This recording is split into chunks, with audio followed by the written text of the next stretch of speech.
उसका नाम नकुल है। उम्र यही कोई 15-16 साल। उसकी लाइफ भी आप जैसी है। लॉकडाउन के कारण स्कूल बंद है और ऑनलाइन क्लासेस चालू हैं। फुटबॉल भी बंद है और साइकिलिंग भी। कभी कभार मास्क लगाकर साइकिलिंग करते आती है, पर पहले जैसा मज़ा नहीं आता। उसके घर में मम्मी पापा हैं जो अच्छे हैं। अच्छे से मतलब समझते हैं और समझाते हैं। बड़ी दीदी है जो उसे बहुत बार मम्मी पापा की डांट से बचाती है। नकुल के घर का एक नियम है कि रात का खाना सब मिलकर खाएंगे। नहीं, ऐसा नहीं है कि उनके पास मोबाइल नहीं है। सबके पास मोबाइल भी है, नेटफ्लिक्स भी है और अमेज़ॉन प्राइम वीडियो भी है। पर इस रात के खाने के समय सब अपनी अपनी बातें करते हैं कि दिन भर में क्या क्या हुआ। नकुल पढ़ने में भी ठीक है। पढ़ाई होमवर्क समय से करता है। इन ऑनलाइन क्लासेस से एक फ़ायदा हुआ है, उसे स्मार्टफोन मिल गया। उसका ध्यान कुछ पढ़ाई और कुछ बाकी चीज़ों को देखने में लगा रहता है। पिछले 10-15 दिन से नकुल थोड़ा परेशान है। उसकी क्लास का हर्षवर्धन उसके पीछे पड़ा है। वैसे तो वो उसका दोस्त है, फुटबॉल भी वो साथ खेलते हैं, पर हर्षवर्धन को सबको चढ़ाने में मज़ा आता है। स्कूल के व्हाट्सएप ग्रुप में जहाँ वो सब दोस्त हैं, वो वहाँ भी परेशान करता है। लास्ट वीक फिज़िक्स की क्लास में जोशी मैम ने सबको बोला कि कैमरा ऑन नहीं करोगे तो वो नहीं पढ़ाएंगी। मैम बहुत गुस्से में थी, इसलिए सबने कैमरा ऑन किया। और जोशी मैम की सुननी भी पड़ेगी क्योंकि ट्यूशन वाले सर तो कुछ पढ़ा नहीं रहे। नकुल के क्लास में एक लड़की है जिसका नाम ईशा है, जो सबको बहुत अच्छी लगती है। दिखने में भी अच्छी है और सब लड़कों से बात भी करती है। कैमरा ऑन करने पर वो भी सबको दिखाई दी। उसने नाइट सूट पहना हुआ था। उसे देखकर हर्षवर्धन ने सबको पिंग किया। अबे ईशा को देख, क्या सेक्सी लग रही है। ये सुनकर सबने अलग अलग इमोजी भेजे। इतने में हर्षवर्धन ने स्क्रीन का फ़ोटो लेकर ईशा का फ़ोटो क्रॉप करके सबको भेजा और बोला कि अबे जूम करके देखो। जब इस सब पर नकुल की तरफ से कोई रिप्लाई नहीं आया तो हर्षवर्धन ने उसे टैग करके चिढ़ाना शुरू कर दिया। नकुल इन सब मामलों में नहीं पड़ता क्योंकि उसे उसके पापा बताते रहते हैं कि कैसे इन सब मामलों में लड़के फंस जाते हैं। परसों ही डिनर टेबल पे नेटफ्लिक्स की उस डॉक्यूमेंट्री सोशल डायलेमा की बात हो रही थी और बाद में एक क्रिमिनल करके जो वेब सीरीज़ है कि कैसे एक आंटी ने अपना गलत प्रोफाइल बनाकर लड़कों से दोस्ती की और उनका फ़ायदा उठाया। ईमानदारी से कहें तो नकुल डरता है और हर्ष को ये बात बहुत अच्छे से पता है, इसलिए उसने उसका नाम नकुल फट्टू रख दिया। उस वक्त भी जब नकुल की तरफ से कोई रिप्लाई नहीं आया तो उसने कहा, फट्टू सब पढ़ रहा है, देख रहा है, पर बोलेगा नहीं। ये कहते कहते उसने नकुल के बारे में वॉइस नोट भेजना भी शुरू कर दिया। अबे फट्टू के बारे में एक बात और पता चली है। सबने क्वेश्चन मार्क वाले इमोजी भेजे और पूछा, अबे क्या है, जल्दी बता।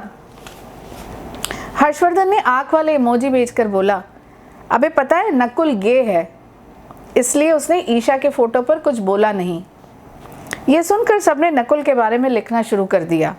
अच्छा, तभी तो नकुल सेक्सटिंग लड़कों के साथ करता है। अबे नकुल हमें भी कुछ बता। अब नकुल से रहा नहीं गया।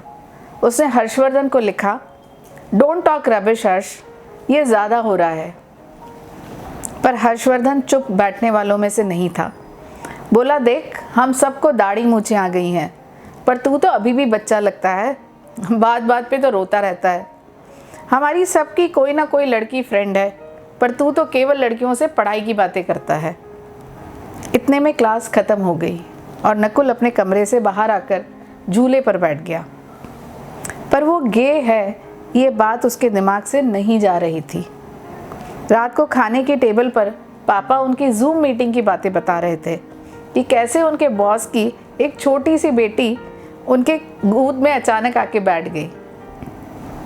उनके बॉस ने उसको हाय बोलने को कहा और फिर बाहर छोड़ के आए।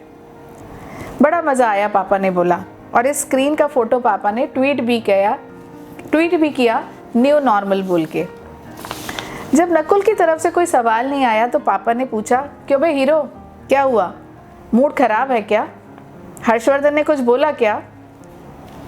घर में सबको पता है कि हर्षवर्धन ने उसका नाम फट्टू रखा है और पापा ने उसे समझाया था कि ऐसे नामों से तुम परेशान मत हुआ करो। पर आज का नाम तो उसे परेशान ही नहीं, गुस्सा भी दिला रहा था। नकुल ने बताया, पापा आज फिजिक्स की क्लास में हर्षवर्धन मुझे गे कहकर चढ़ा रहा था। गे? पापा सुनकर हंस पड़े और पूछा, ये कहाँ से आया? नकुल ने बताया कि हर्षवर्धन कहता है कि उसे दाढ़ी मूछें नहीं आई और वो बच्चों जैसा बात बात पर रोता है। ये सुनकर पापा बोल पड़े, फिर मत रोया कर, एज सिंपल एज दैट। और ये गे वे ना सब बकवास बातें हैं, तो इस पर ध्यान मत दे। नकुल ये सुनकर मायूस हो गया, उसे रोना आने लगा, पर वो इस रोने की आदत को छोड़ना चाहता है। अपने आंसू छुपा के बिना चावल खाए वो उठा और रूम में जाकर फिर से चैट पढ़ने लगा। गे वाली बातें उसका गुस्सा और रोना दोनों बढ़ा रही थी। दीदी भी टेबल पर ये सब बातें सुन रही थी। पापा की ये बात कि गे वे सब बकवास बातें हैं और ये रोना बंद कर दे तो तुझे कोई नहीं कुछ कहेगा, दीदी को कुछ जमी नहीं। वो उम्र के उस पड़ाव पर पहुंच चुकी है जब उसे पता है कि मम्मी पापा हर वक्त सही नहीं होते और उनकी गलत होने की वजह कभी उनकी खुद की मान्यताएं और कभी उस विषय पर पूरी जानकारी ना होना ये भी हो सकता है।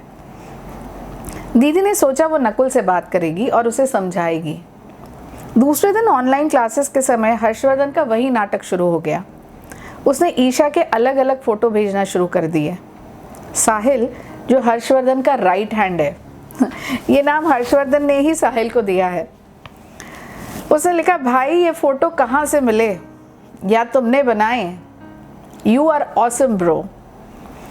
नकुल के कुछ ना कहने पर हर्षवर्धन ने कहा, चलो बे, नकुल फट्टू की जगह नकुल गे नाम सेव करो। नकुल को अब बर्दाश्त नहीं हो रहा था। हर्षवर्धन इज क्रॉसिंग लिमिट्स, ऐसा उसे लग रहा था। उसने ऑनलाइन क्लास से लीव पर क्लिक किया और बाहर आ गया। मम्मी ने पूछा उसे, अरे इतनी जल्दी क्लास कैसे ख़त्म हो गई, कहाँ जा रहा है? कुछ नहीं बोलकर नकुल ने मास्क लगाया और साइकिल लेकर सड़क पर आ गया। उसे समझ नहीं आ रहा था कि क्या करे, ऊपर से रोना भी आ रहा था और रोना क्यों आ रहा था इस बात का उसे गुस्सा आ रहा था। उसने सोचा इस हर्षवर्धन को समझाना ही पड़ेगा। देखा जाए तो वो इतना दुबला पतला है कि नकुल उसे आराम से पीट सकता है, पर पता नहीं क्यों और कैसे वो सबसे अपनी बात मनवा लेता है। हर्षवर्धन के घर के नीचे से नकुल ने उसे कॉल किया। हंसते हंसते हर्षवर्धन नीचे आया और बोला, क्यों बे, नया नाम कैसे लगा? इतने में वहाँ साहिल भी आ गया। नकुल ने हर्षवर्धन को समझाते हुए कहा, यार तू मेरे पीछे क्यों पड़ा है, तुझे जो करना है तू करना। हर्षवर्धन ये सुनकर बोला, ऐसे कैसे, तेरा इम्प्रेशन लड़कियों में बहुत अच्छा है। अभी ईशा से ही चैट कर रहा था, तेरे बारे में पूछ रही थी, मैंने तो उसको भी बता दिया कि तू गे है। क्या? नकुल को ये बात सुनकर रहा नहीं गया। साइकिल स्टैंड पर लगाकर वो नीचे उतरा और हर्षवर्धन को एक चांटा मार दिया। हर्षवर्धन नीचे गिर पड़ा। साहिल ने आखिर बीच बचाव किया।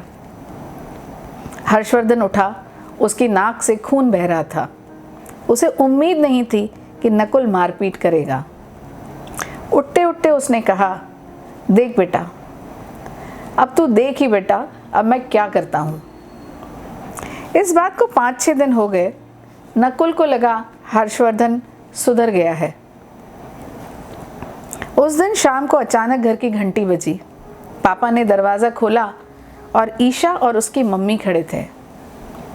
बहुत गुस्से में थी। मैं आपको बताने आई हूँ कि मैं आपके बेटे नकुल की रिपोर्ट करने जा रही हूँ। जी हाँ, साइबर क्राइम सेल में मैं उसकी रिपोर्ट करने जा रही हूँ। इतने में नकुल और उसकी मम्मी भी बाहर आ गए। मम्मी ने पूछा, रिपोर्ट? Cyber crime? क्या कह रही हैं आप? ये सुनकर नकुल बहुत डर गया। मम्मी को उन्होंने कहा, हाँ रिपोर्ट करने, तभी ये लड़के सुधरेंगे। मम्मी ने उन्हें कहा, आप अंदर तो आइए, बात क्या है, ऐसा क्या हो गया। ईशा की मम्मी ने ईशा का फ़ोन देते हुए कहा, देख लीजिए आपके बेटे ने क्या किया है। मेरी बेटी को ऐसे गंदे गंदे फ़ोटो भेजे हैं और मैसेजेस भी। मुझे तो कहते हुए भी शर्म आ रही है। ये कहकर उन्होंने वो फ़ोन मम्मी को दिया। मम्मी ने देखकर पापा को दिया।